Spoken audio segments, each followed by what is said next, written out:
Okay guys, mag-unboxing tayo ng in-order ko sa Shopee. Ito na. Ayan. Tingnan natin. Kasi nagawa ko ng DIY na bouquet ba. Ito yung in-order ko. Ayan.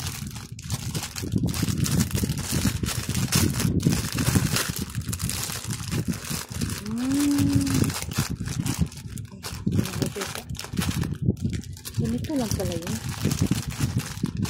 Pink, white, and yellow. So, 400 to eh. Ayan.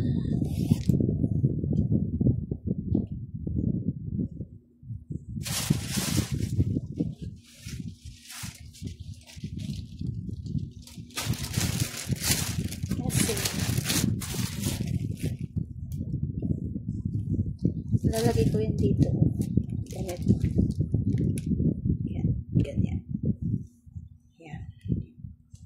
Diba? Tingnan niyo. Ayan. See? Malapit na yung Valentine's Day. Ibibigay natin to. Gagawa ko na ito. Pinapraktisan ko pa naman ito ng bongga.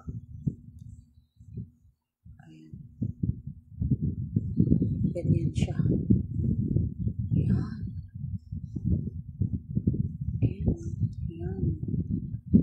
Tapos, ganito siya. Gagawa tayo ng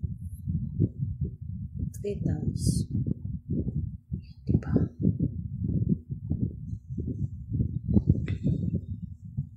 Ay, sorry. Nagalaw. Wala akong magaling gawa nito. Pero, susubukan. Ayan.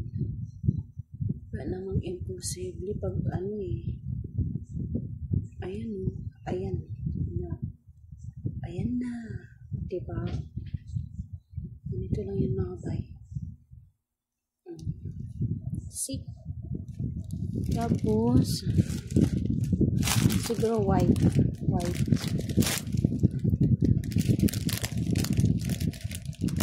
Ayan. Siguro ilalagay ko dito. Sa gitna. Ganyan yun. Pero, lanuhin ko pa kasi hindi pa talaga ako nakagawa nito. Ayan. Marami na akong ginawa eh.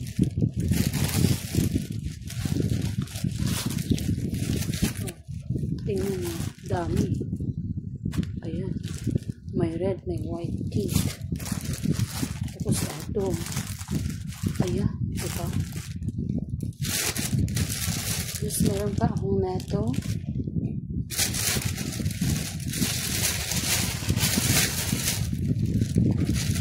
Tingnan nyo. Orange, pink.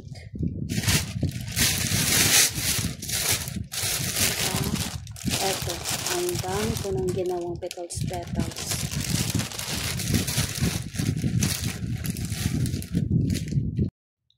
So, ito na yung ginawa ko. Ayan. Yung gi-unboxing ko kanina. Ayan o. Ito na siya. Nag-aral akong gumawa nito kasi ay tuturuan ko yung kapatid ko kung paano gumawa nito.